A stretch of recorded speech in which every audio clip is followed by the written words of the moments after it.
truth of my womb, trusting the phases of the moon.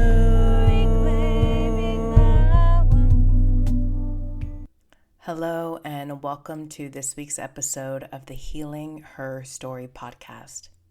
My name is Riva Jean-Paul. I'm a trauma-informed somatic practitioner, menstrual cycle coach, and host for your show. Today we are meeting for our weekly cycle sync episode, and this week we are working with the waning moon.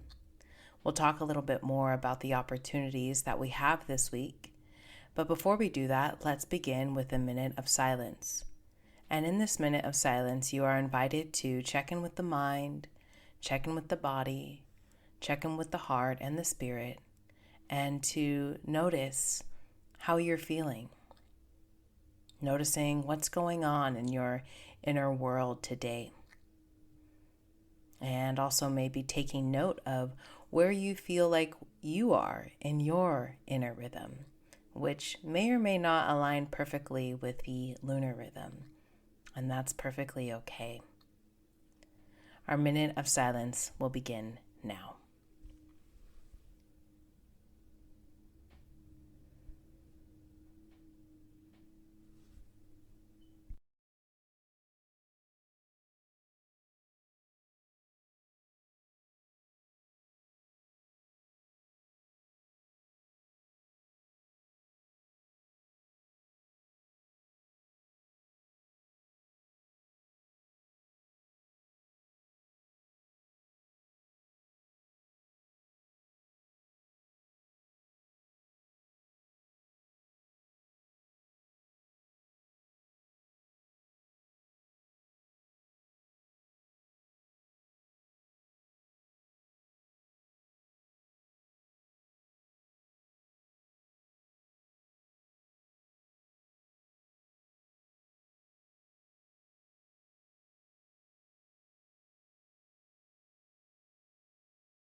That was about a minute. I hope that you found your check-in to be insightful. I myself was just reflecting on what an interesting place I find myself in my rhythm. This cycle was a bit unusual for me in regards to my menstrual cycle.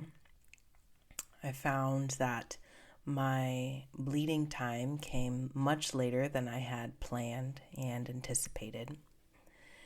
And when I reflected on how my last bleed went, it made a lot of sense to me that this one was a little bit later than usual.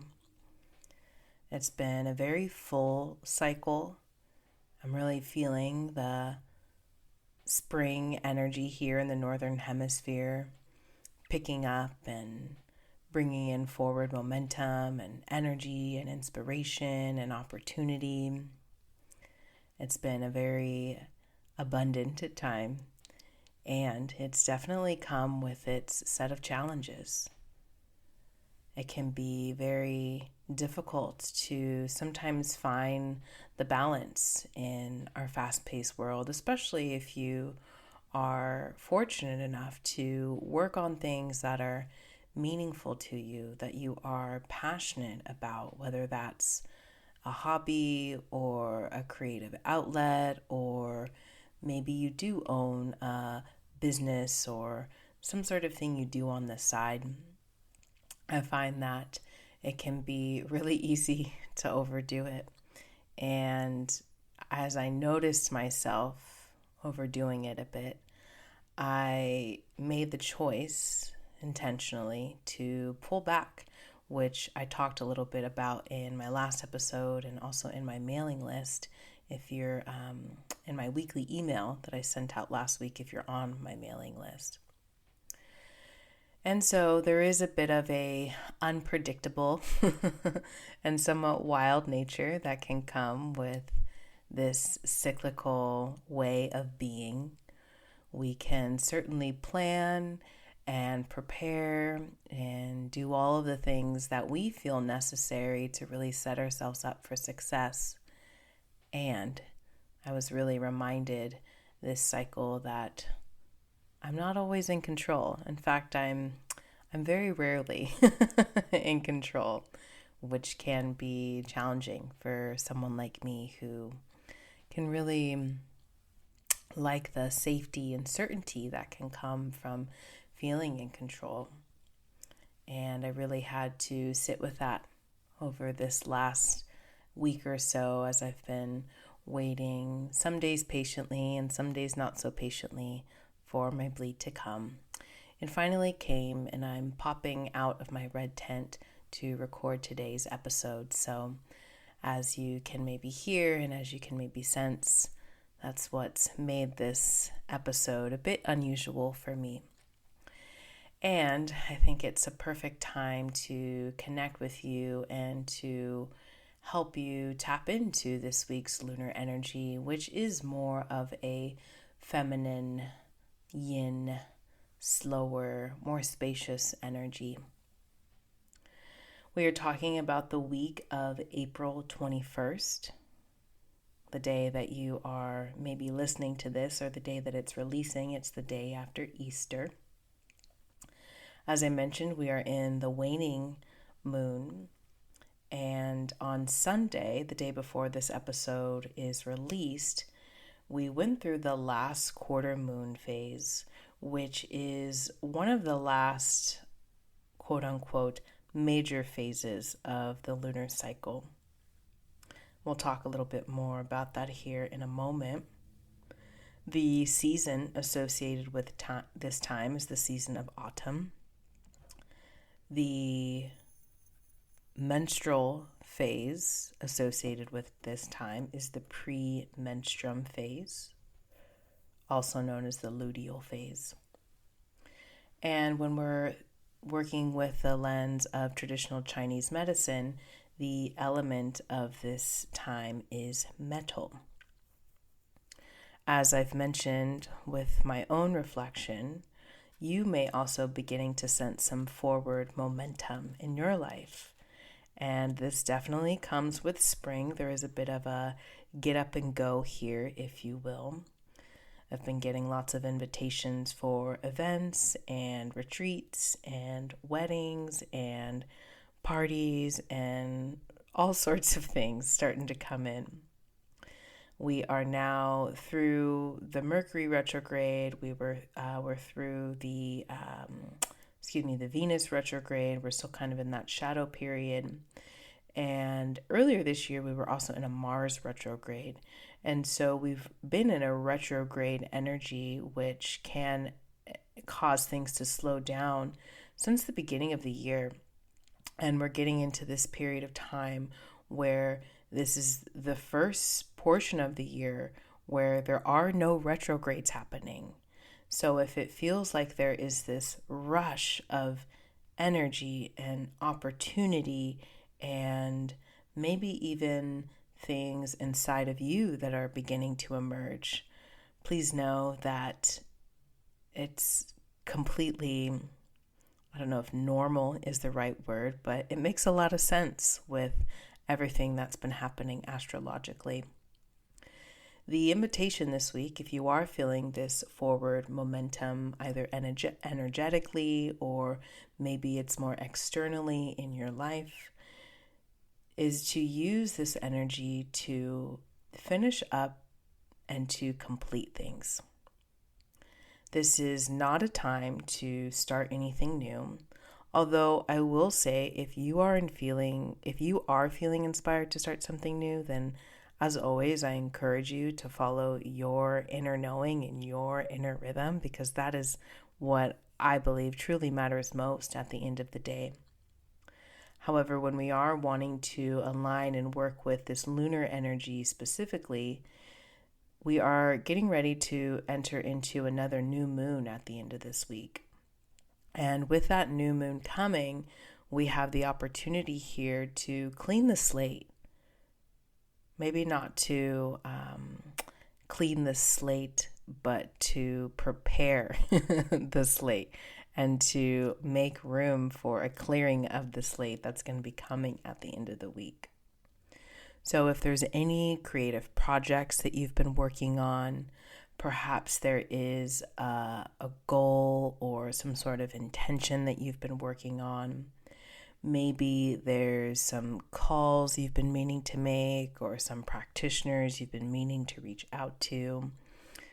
Whatever it is that you've been working on, this is the week to start tying up those loose ends and to complete things so that when the new moon comes at the end of the week, you are more prepared and ready to start new.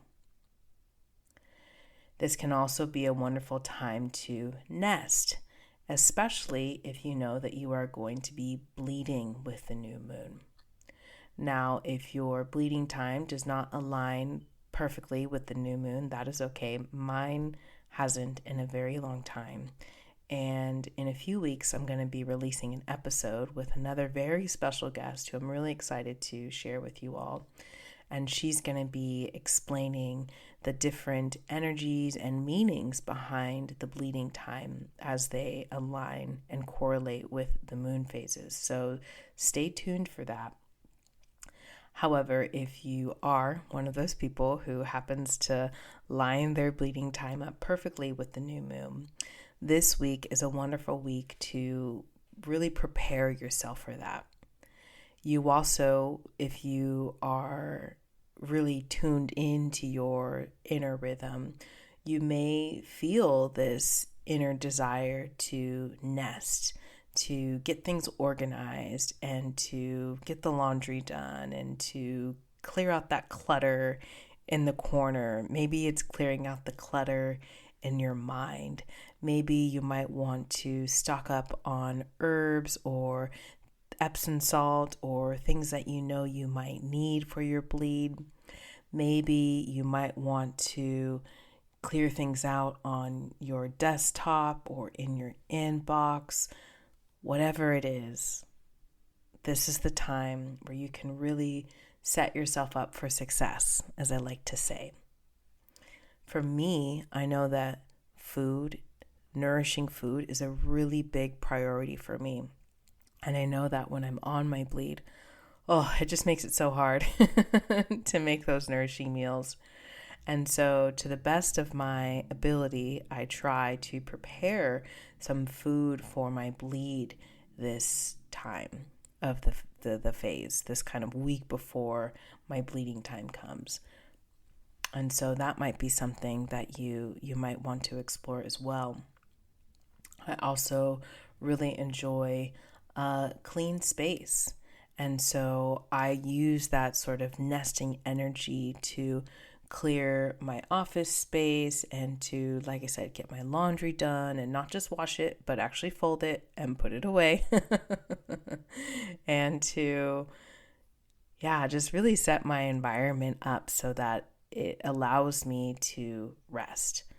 Now, this isn't to say that you have to get everything done and that the house has got to be perfectly cleaned and everything's got to be perfectly organized in order for you to really enjoy your bleeding time. I've gone about it that way, and let me tell you, that was problematic too. To a certain degree, we do have to just do the best we can and to let go of anything else that we're not able to get to, and to trust that whatever really needs to get done will get done, and anything else that doesn't have that same urgency or that sense of priority, we can get to it another time. So please go gently in your preparations and in your nesting and in your wrapping things up this week, because I know that I have been very guilty of pushing myself a bit too much, trying to prepare a bit too much. So something to keep in mind as you're moving through your rhythm this week. This is also a really wonderful time to let go of anything that maybe didn't go your way, and to maybe let go of anything that doesn't really need to get done, as I sort of just mentioned. I found myself really feeling this waning energy last week, and at the end of the week, as I was patiently waiting for my bleed and really feeling this drop in my energy and in my motivation, I had to have an honest moment where I really looked at my schedule and realized how many things that I put on my schedule that didn't really need to be there. And I found myself feeling frustrated with how full my calendar was. And so, of course, I'm not able to clear out everything, nor do I want to, but I was able to take out the things that I didn't really need to get done. Took out the things that I didn't really need to show up for. I went to class a little bit later.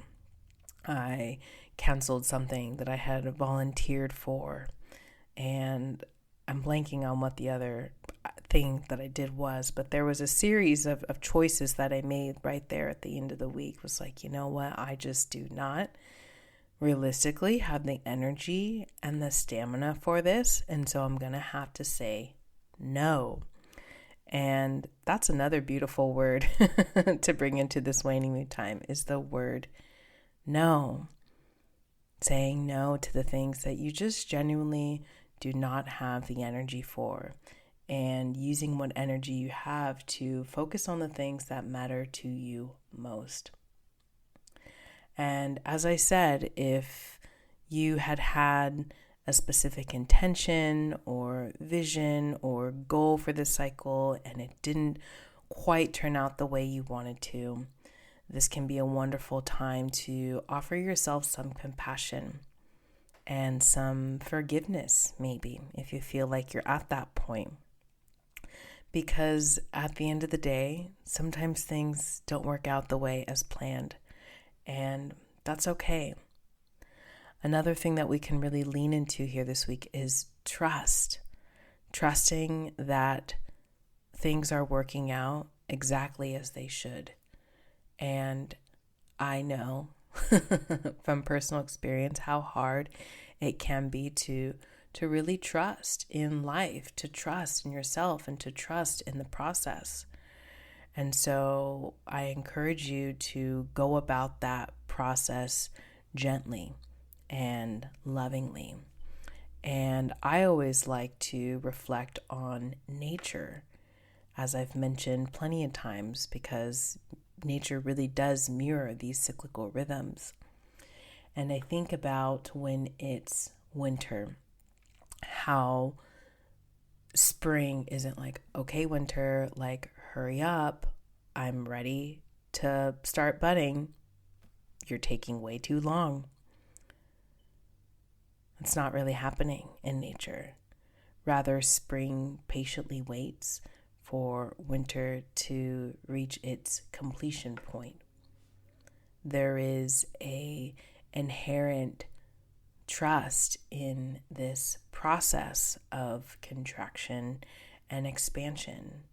And so if we know that what expands must eventually contract, and if what contracts must eventually expand, can we begin to trust in our own natural process of contraction and expansion? This sort of closing and opening that happens as we flow through our lives. Some practical things to do this week to recap are to finish up and to complete things as you start to prepare for a clean slate with the new moon at the end of the week. If you are tracking your menstrual cycle and you know your menstruating time is coming up, this is a wonderful time to prepare for that, whether that's stocking up on herbs or preparing nourishing meals and putting them in the freezer, or maybe talking to a friend or partner or a family member about getting some extra support. This is also a wonderful time to let go of anything that didn't go your way, and to maybe let go of anything that just doesn't quite need to happen right now. And as always, I encourage you to be gentle with yourself, and if you're able to, be gentle with others. I'll be coming to you again on Wednesday with a solo episode where we will be exploring breath work. I know I've been talking about doing this episode for quite some time, and it's finally coming. So I look forward to sharing that episode with you then. In the meantime, take care of yourself and take care of each other. Fighting for the voice of the womb, clearing the pain from your womb, creating new life from your womb, rebuilding with the phases of the moon.